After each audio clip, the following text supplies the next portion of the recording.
Preside la Comisión por la Memoria, Verdad y Justicia de San Martín. Evita, muchas gracias por estar aquí.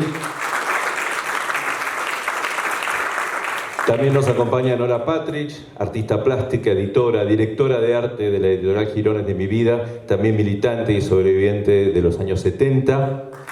Nora, gracias por estar aquí. El doctor Jorge Rashid, también reconocido militante, dirigente peronista, médico cirujano y especialista en sanitarismo. También Jorge, muchas gracias por acompañarnos hoy. ¿Y quién falta? Nuestro autor, Daniel Brión, militante, escritor, hijo de Mario, que fue asesinado en el tristemente célebre episodio de José León Suárez, la masacre de José León Suárez. Daniel, muchas gracias. Y yo simplemente le doy la palabra a Nora, que va a empezar con el debate. Norita. Bueno, ¿qué tal? Bienvenidos a todos a esta mesa maravillosa. Gracias por darme la oportunidad de estar acá con ustedes. Creo que sobre todo, Daniel, te tengo que agradecer muchísimo, infinitamente, la oportunidad de estar en el libro, de compartir este libro contigo y con todos. Me emocionó mucho cuando me lo propusiste, fundamentalmente porque, como ya dijeron, soy sobreviviente de los 70, militante de los 70, y creo que estos son exactamente las cosas que más nos ayudan a poder mantenernos, seguir en esta lucha, y es a través de tu insistencia, de estar en todos lados con el libro, que es la 7ª edición, y espero que muchas más, porque quiere decir que entonces hay gente que todavía está interesada en enterarse, en saber, y creo que hoy en día, además de saber leer y escribir, es importante que aprendamos a pensar, a profundizar, a entender, a saber si es cierto las cosas que nos quieren vender, si son posibles, y una de las maneras de hacerlo es justamente leyendo, enterándonos, sabiendo. Para nuestra generación que militamos y que supimos, a veces nos enteramos de cosas que no sabíamos, y si no, también es una herramienta para poder seguir transmitiendo a las nuevas generaciones, para que realmente cuando decimos nunca más sea un nunca más, ¿no? Porque a veces uno dice ciertas frases tantas veces que, como es, si la tocan a Cristina, flor de quilombo que se armar, y la tocaron casi y el quilombo todavía estamos esperando que se arme. Con esta situación que estamos viviendo, donde parece que este señor, es como el dicho de Atahualpa Yupanqui, finalmente mi caballo aprendió a vivir sin comer, se me murió. Me parece que anda en ese camino, ¿no? Tratando de borrar de la faz de la tierra todo un sector, un sector de la sociedad, de la patria, del país, de los ciudadanos, que desaparezcan, que se vayan porque son feos, porque no son como nosotros, etcétera, etcétera. Y son justamente estas las herramientas que nos ayudan, que nos dan fuerza, que nos sirven, que nos hacen hacer memoria, y es lo que yo trato también de hacer con mi arte, ¿no? Así que por eso es que te agradezco, porque justamente es un cuadro que fue muy, muy importante para mí. Está en la Exesma, el original, y otra versión está en el museo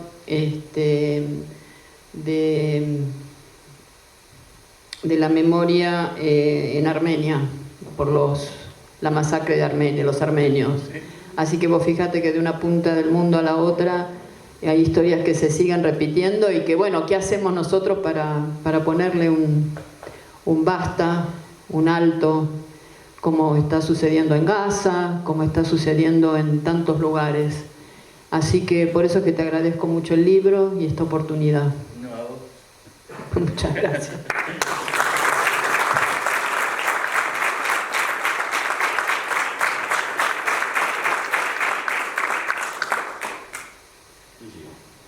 Y no sé, ¿querés seguir vos?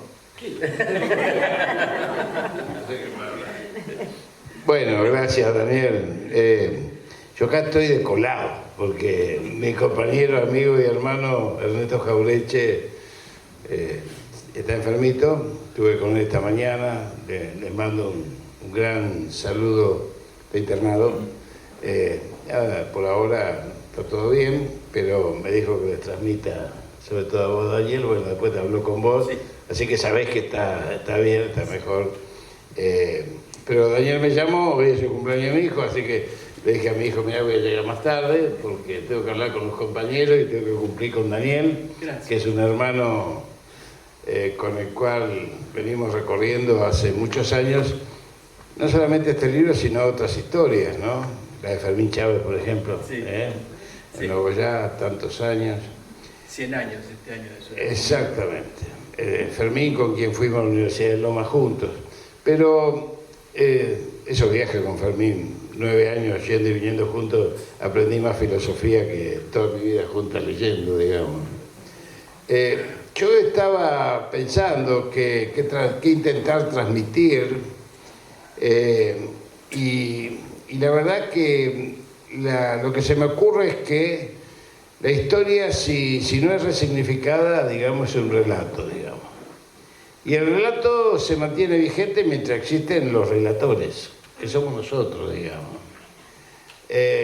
Por lo tanto, la acción permanente, continua, de Daniel en la memoria de nuestros caídos y de su papá, por supuesto, es algo que nos tiene que hacer reflexionar mucho en la búsqueda de respuestas que quizás tenemos y quizás no tenemos.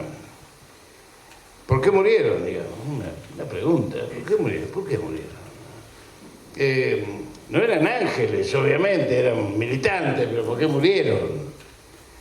Quizás eran ángeles los muertos del bombardeo de Plaza de Mayo el año anterior, pero sin embargo lo que quedó fue la imagen de la quema de las iglesias. Sí. Entonces, es como quien se apropia del relato, es cómo se construye la subjetividad, cómo se construye en las nuevas generaciones la naturalización de cuestiones que jamás deberían ser naturalizadas, como bien dijo compañera. Hoy se suceden genocidios que son callados, no solamente los de mis hermanos palestinos, sino que se hacen genocidios prácticamente todos los días sobre los yemenitas, desde hace 5 años bombardeados.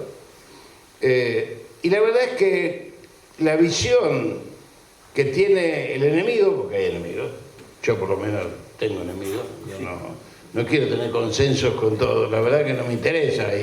Hay quienes quieren entregar la patria, quienes son partícipes del ocultamiento, quienes son partícipes del linchamiento, quienes son partícipes de la persecución, son enemigos de la patria. A mí, eso de que no hay enemigos, no hay enemigos.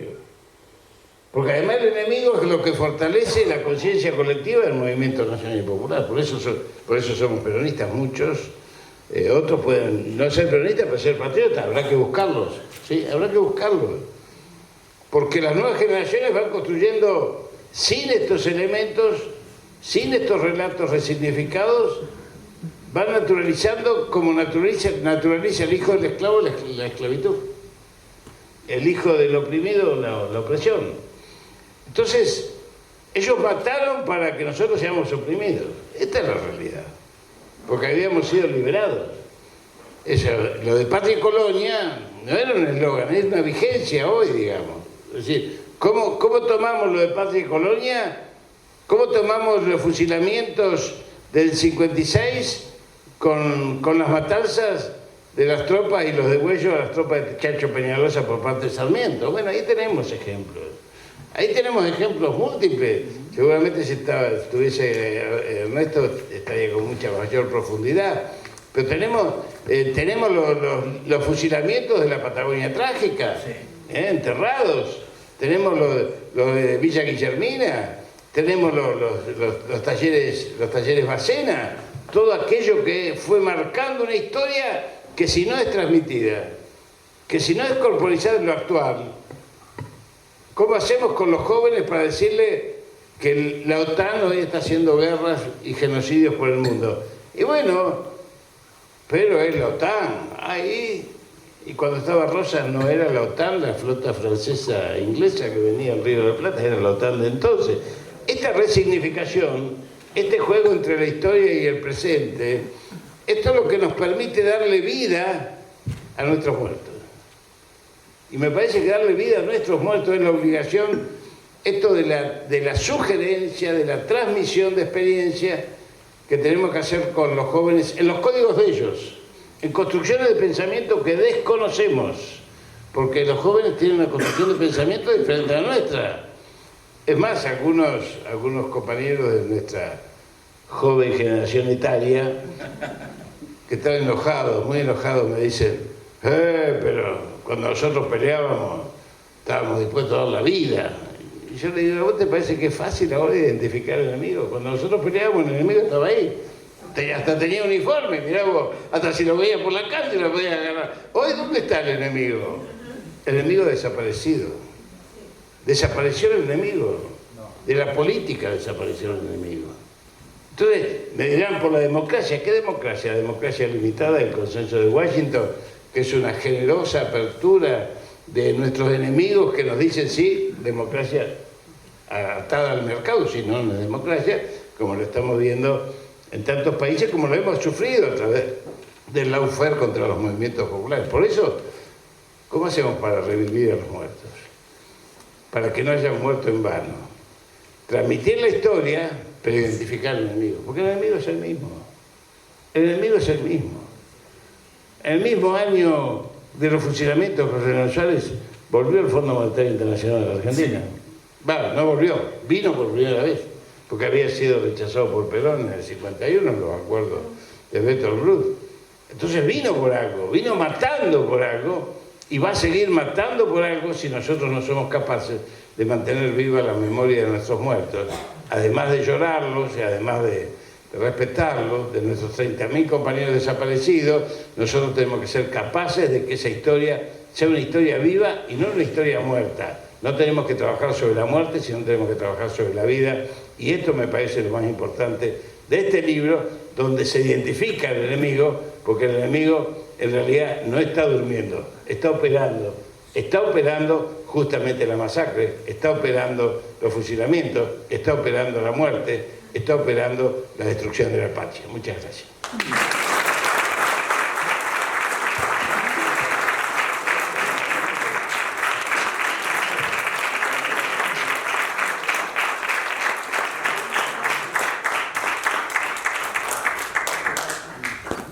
Sí.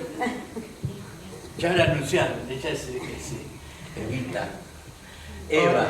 No, Evita, Evita. Anotada Evita, sí. Nací en el 52. Permitido mi nombre por 3 años nada más. Nada más. En el 55 ya era difícil.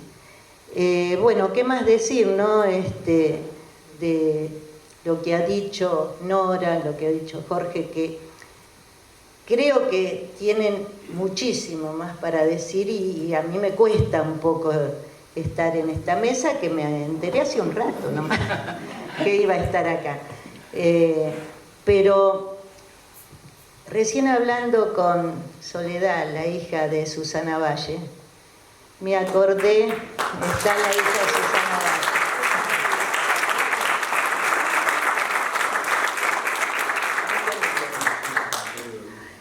Me acordé de una carta que te envió Susana, Sí.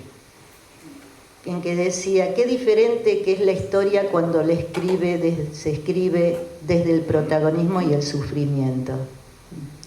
Qué diferente es la historia, ¿no? Cuando se escribe del lado de los que se dicen vencidos, algunos, pero que somos los triunfadores. Porque después de tantos años, aquí seguimos. A pesar de que en ese 55, por decreto 4161, se quiso borrar el peronismo siguió. Siguió y se fue transformando. Y se fue transformando de tal manera que hizo la resistencia en el 55, después del 55 con Uturungos, hizo la resistencia en los 60 a pesar del plan Conintes, hizo la resistencia en los 70 y perdimos 30.000 compañeros. Pero nosotros los militantes, los que tuvimos la suerte sobre todo de nacer en familia militante, nací en el primer barrio obrero fundado por el coronel Perón, así que miren si hay historia en el peronismo. Dignificar al trabajador. Entonces, seguimos la lucha y es nuestro deber, como decía Nora, seguir de alguna manera trabajando. Y en el caso nuestro, digo nuestro, de mis compañeros y compañeras de la Comisión por la Memoria de San Martín, nos propusimos que esta historia sea revelada de una vez por todas, que no esté solamente en los libros de la biblioteca o que se pueda presentar el libro en alguna unidad básica o en algún lugar donde son llamados los autores, sino que esta historia que nos negaron a nuestra generación y a muchas generaciones se cuenten en las escuelas. Y ese es el pedido que nosotros hicimos cuando presentamos el pedido de juicio por la verdad y nos tocó en el juzgado de Alicia Vence, que algunos conocerán, quien es la jueza encargada de los juicios de Lesa del Campito, pero para sorpresa nuestra nos dieron lugar y el juicio ya empezó y estamos en la parte en donde se hacen las indagatorias y Daniel ha presentado el libro también como testimonio de ese juicio. ¿Por qué es un delito de lesa humanidad? Porque los fusilados fueron detenidos antes de que se diera la ley marcial. O sea que no hay una legalidad en eso. Y eso no se sabía.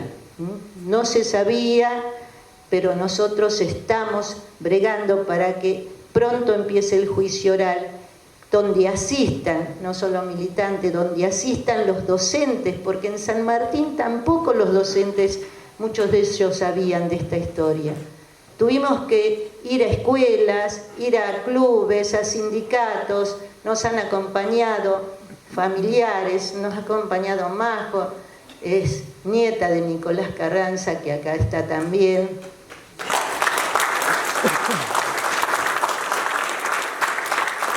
Y un recordatorio para la familia Carranza que ha tenido 2 pérdidas en el mismo día. Un hijo de Elena Carranza, la fundadora de nuestra comisión, la Negra Carranza, y el hermano de la Negra y de Berta y de María Eva, Carlos, también falleció. Así que para nosotros ha sido ayer un recordatorio como lo hacemos hace años y como se hizo siempre. Vos te acordarás cuando no existía el monumento,